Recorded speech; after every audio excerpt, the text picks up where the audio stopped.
কবিতাৰ শিৰোনাম আত্মঅভিমান।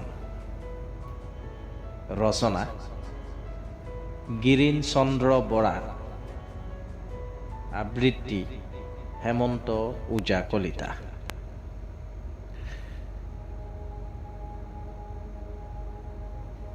সৰ্বহাৰা বাতৰুৱা মই চন্দ্ৰপতন হোৱা এটা নিৰ্দয় ধুমুহাৰ বাটত হেৰুৱাই স্বপ্ন বিভোৰ চেতনা।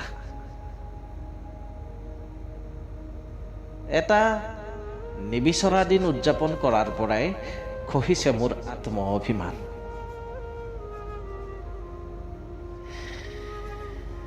এতিয়া শীত নামিছে, গাঁৱত গছে পাতে সৰিছে ঝৰ ঝৰকৈ নিয়ৰ।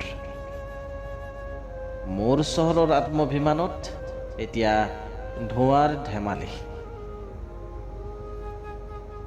হেৰুৱাই ভঁৰালৰ এমুঠি ধান মোৰ শূন্য সফলতাৰ মাপকাঠিত বেনামী চহৰতেই মই এটা দৰিদ্ৰ গাঁৱলীয়া। শুকান মুখ, বুকুত বিষাদ মই বাৰিষা। ৰংসনা আবেলিটো নদীৰ বুকুত বিচাৰি নোপোৱাৰ দিনাই মোৰ সত্তাক হয়তো বিক্ৰী কৰিলোঁ চহৰীয়া অনুভৱত।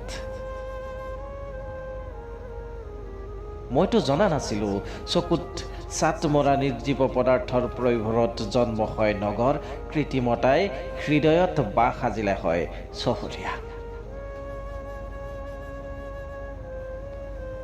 প্ৰকৃতিৰ সুষম আৱৰণে গঢ় দিয়া গাঁৱৰ ছবি কামিষাৰত বান্ধি লৈ চহৰৰ ছায়াময় ৰঙীন ৰাতিৰ চিঞৰত স্বপ্নভংগ পথিক মই।